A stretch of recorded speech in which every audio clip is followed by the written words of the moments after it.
Marcus Aurelius is one of the most famous and well-known Stoic philosophers of all time.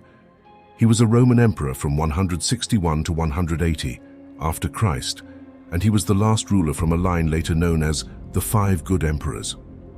He was in one of the highest positions of power in the world at the time, and would have access to the realization of all his temptations and desires should he wish for them, but instead, he dedicated his life to fairness and justice.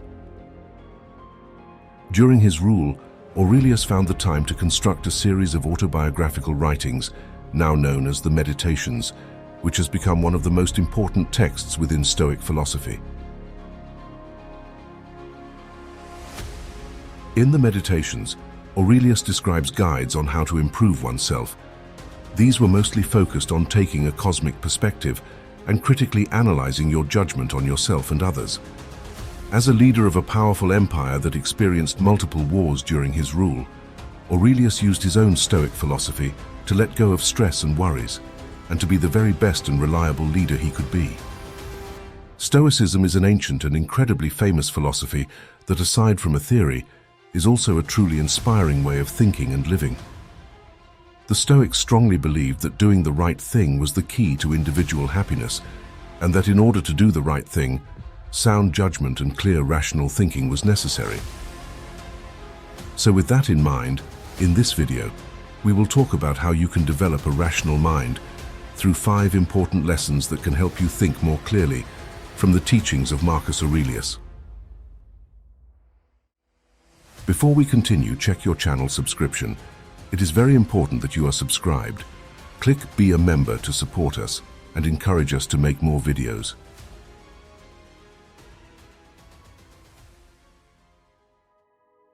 Lesson 1. Train your perception. Marcus Aurelius says, "Choose not to be harmed and you won't feel harmed. Don't feel harmed and you haven't been." One of the greatest lessons of Stoicism is to take control of your perception. We're used to judging everything we come across. Any event we experience, any people we meet, sights we see, all of them get a value judgment. Something was either bad, good, boring, fun, beautiful, ugly, etc. This is, unbeknownst to us, a very exhausting practice, and also one that might affect our lives for the worse. For example, judging every interaction you have on a particularly hard day as awful gives the day itself an even more negative view. If you label a party you went to as boring, that is all it will be. That one boring part of your week. We often let our initial judgments of things be influenced by our emotions, which means that they are most likely not entirely rational. Furthermore, our tendency to judge every moment of our lives goes hand in hand with a tendency to talk in metaphors and hyperboles that make things seem worse. If you get dumped by your partner, you might say your ex broke your heart, instead of the fundamental fact that they no longer feel for you the way they used to. This way of speaking, or rather, this way of thinking, shapes how you feel.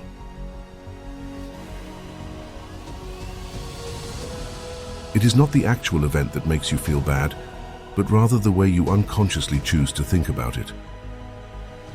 The Stoics, in contrast, encourage people to be careful to judge everything you come across and the things that you do, and one of the ways to be careful is to undo your judgments, which essentially means to look past them, to be able to forget your first instinct and to judge something through a more optimistic and reasonable lens. You can try to reframe that boring party in your mind as an event where you got to see a new place and meet some new people. Okay, afterwards you might note that you didn't really resonate with anyone, but you didn't go in with the expectation of negativity. As such, practicing not to judge everything based on your first instinct and emotion is the very best way to start training your perception on life. Whenever you think about anything in an opinionated way, try to ask yourself, is this rational? What have I based my opinion on? Is there a better or more positive way to interpret this? Marcus Aurelius stressed that harms can only be if you consider them as harms. This means that any hard experience you went through seems harder and worse, the harder and worse you consider it to be. As such, you have complete control over how much certain situations affect you. The Stoics also encourage you to see every bad thing that happens as an opportunity or source for good. As an exercise of training your perspective in a Stoic way, there is a challenge called turning the obstacle upside down. When a new co-worker is a slow learner and their mistakes affect the company's profits, you might feel frustration. This co-worker is an obstacle to what you are trying to achieve: effectiveness, efficiency, and profit. However, this situation can also be an opportunity for good. It is an opportunity for you to exercise and practice patience, to become a better teacher, to learn how to integrate new people into the company, and how to handle stressful times. All of these are skills that will also be useful later and should also help you increase profits in the long run as well.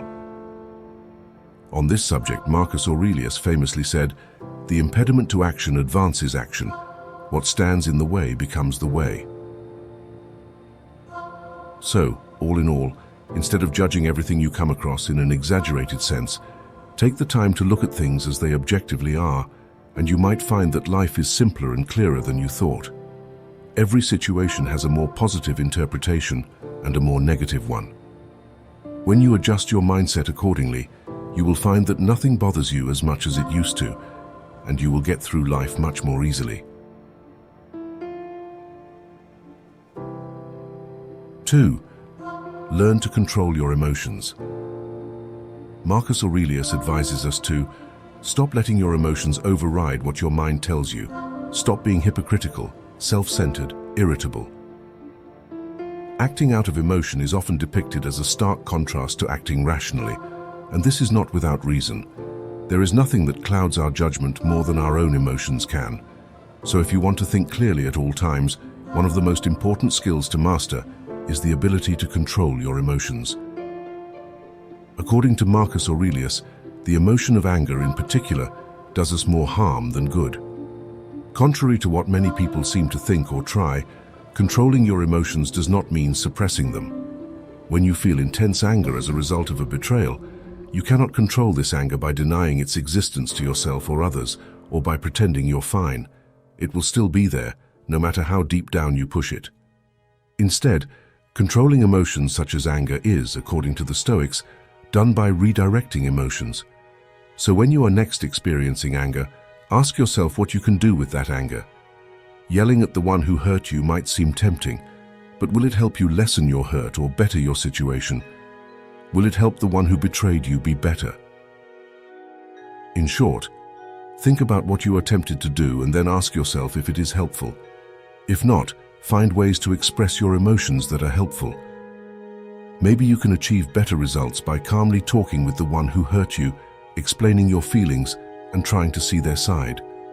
You could also journal, take part in physical exercise, get lost in a video game, or anything else that might help you let go of your anger afterward. For another example, take anxiety or fear. You cannot simply push it down, but you can redirect it. Instead of letting anxiety paralyze you, you can use it to challenge yourself to take those actions that make you feel it and acknowledge its existence throughout. Let's say you're too scared to ask your boss for a raise. Lots of people see such fear as a reason not to do something, and they allow themselves to be stopped by their anxieties.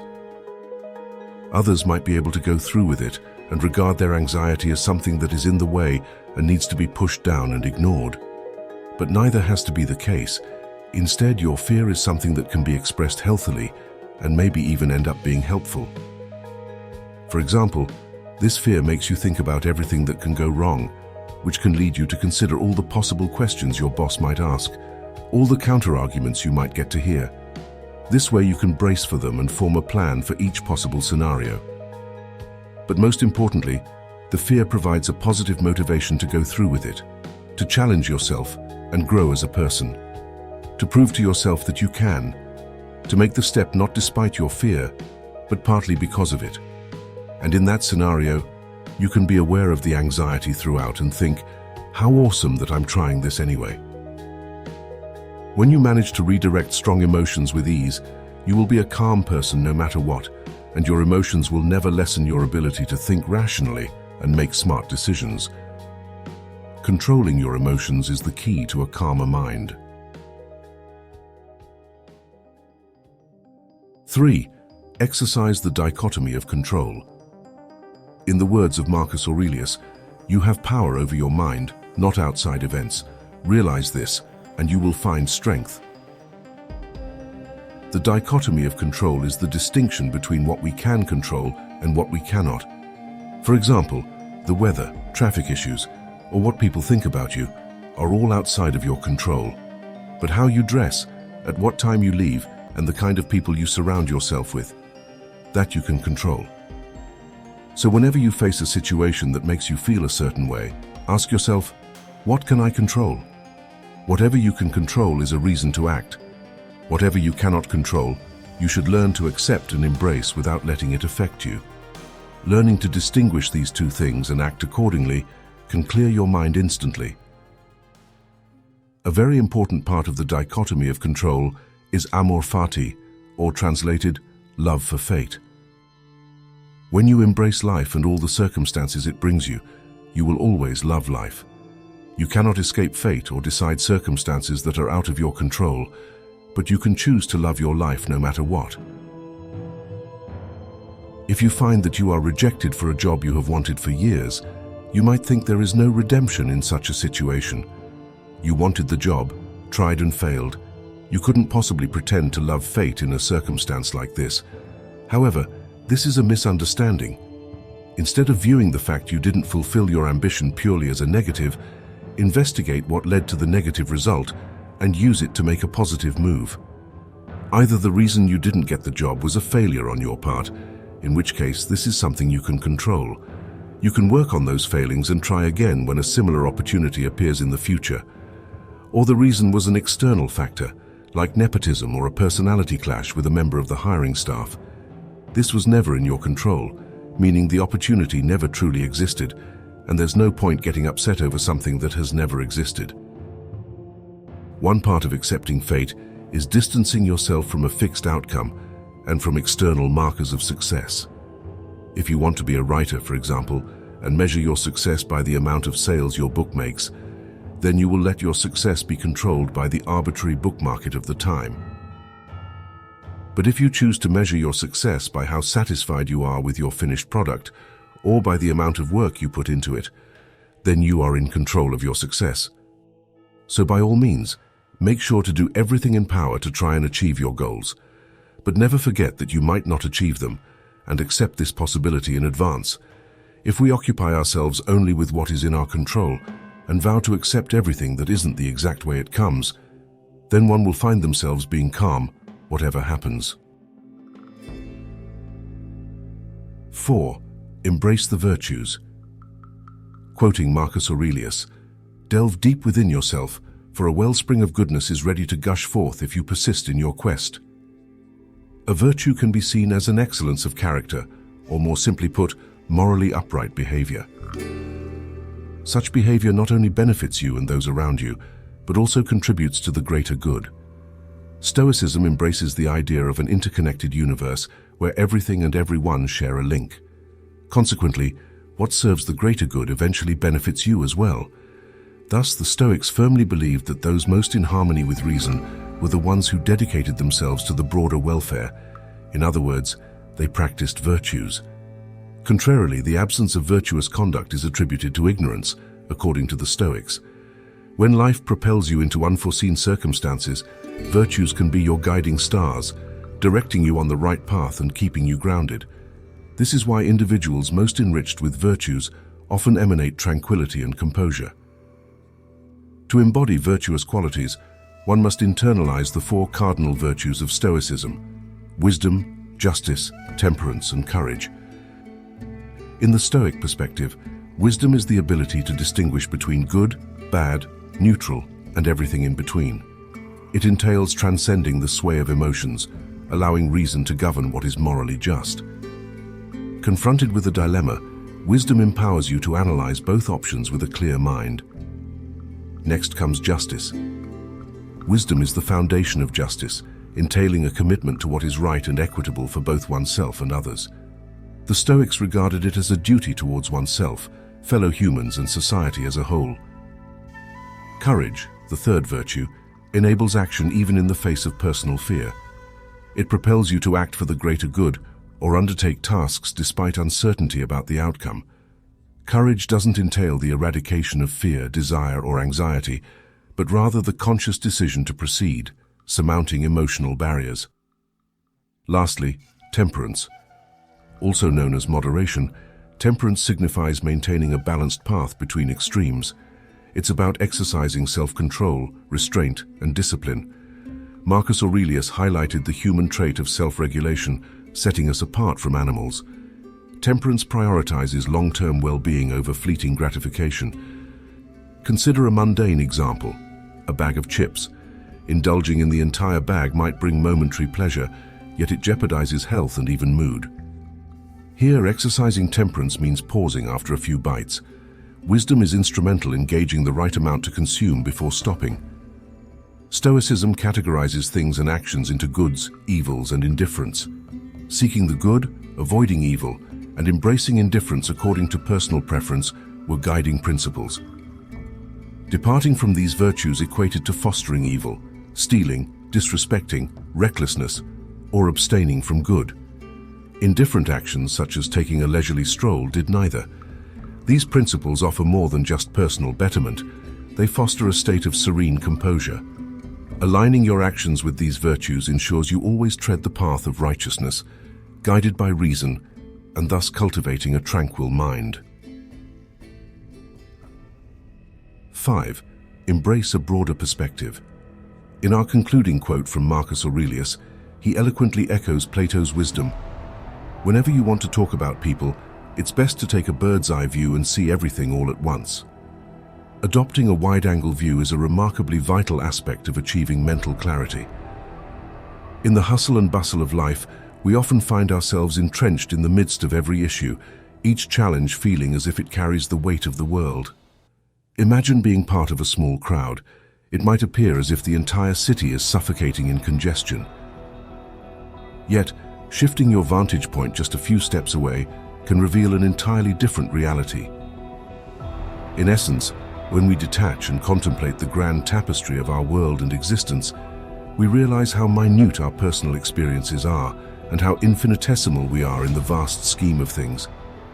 This shift in perspective unveils the expansive realm beyond our immediate encounter. Often people overlook the truth that their own encounters and viewpoints aren't the only ones deserving of consideration, even within their own lives. Consider someone who's had an unfavorable experience with dogs. They might find it challenging to fathom that dogs could be cherished companions to others, unless they deliberately acknowledge the possibility of diverse experiences. From time to time, it's imperative to step back and inquire, what am I neglecting or failing to grasp? This introspective practice bears multiple benefits. For instance, envisage having to choose between remaining in your current job or pursuing a newly available position elsewhere. Such a decision might seem daunting, especially if you're uncertain whether either option will fulfill your aspirations. While your current job offers stability and you're wary of the additional responsibilities tied to a promotion, the allure of a better salary beckons. You might feel ensnared within this dilemma. However, a wealth of untapped prospects lies beneath the surface. Have you contemplated venturing into a completely different field, or exploring a side venture that complements your current job? Perhaps immersing yourself in a passion to shift your focus away from tasks you find less appealing. It's entirely plausible that numerous unexplored avenues in life are eluding your awareness. Adopting a panoramic perspective, rather than fixating solely on immediate concerns, significantly aids in informed decision-making. Broadening your scope isn't only valuable for determining priorities, but also for shaping your opinions. To form a comprehensive judgment, it's imperative to consider all facets and possibilities within a given situation. Moreover, stepping back signifies distancing yourself from personal biases and viewpoints. Temporarily relinquishing your desires can offer a fresh vantage point, prompting you to reflect on those around you and your responsibilities towards them. In the intensity of the moment, you might perceive an action like littering as inconsequential. However, when you pause and widen your perspective to encompass the entirety of the world and the potential consequences if everyone were to follow suit, the insignificance of your inclination to litter becomes starkly apparent in contrast to the well-being of the planet. As previously mentioned, The Stoics firmly believed in the interconnectedness of everything in the world, positing that the overall betterment of the world inherently contributes to one's personal well-being. Hence, taking a step back to embrace a global viewpoint rather than solely focusing on your own life holds immense significance. Confronted with a decision, adversity, challenge, or life-altering change, you have the capacity to pose introspective queries. Whether in the heat of the moment or later on, perhaps while strolling outdoors or during a reflective journaling session, an activity that Marcus Aurelius particularly advocated, these questions allow you to delve deeper into your thoughts and actions. You might think that in the heat of the moment, littering is not a big deal. But when you step back and think of the entirety of the world, of the possibility of everybody else doing it, you finally see the smallness of your desire to litter in comparison to the well-being of the world. As said before, the Stoics thought that everything in the world is interconnected, and that the general well-being of the world improves your personal well-being as well. Thus, taking a step back and looking at the world as a whole instead of just your life is tremendously important. When facing a choice, hardship, problem, or change in life, you can inwardly ask yourself some questions. This can be in the moment, or later on, perhaps when you're thinking through your day, whether while out for a walk or when journaling about them, something Aurelius was a particular fan of. The most common questions to ask yourself are, what could the long-term effects of my choice action be? How could someone else's perspective on this differ from mine? Do I know somebody in a similar situation or with similar goals to mine that could help? Does my choice action affect my well-being? Does it affect the well-being of those around me? Are there any choices I have not considered yet?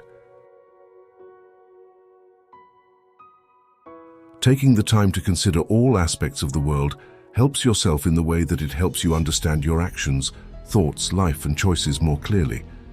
And it helps yourself in the way that it allows you to help the world.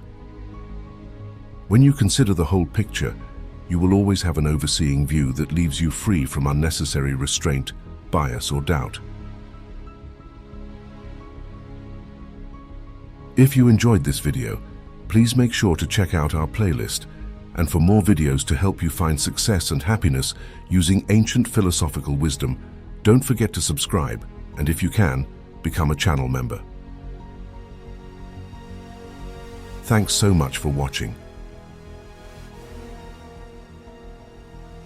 Stay with the Creator.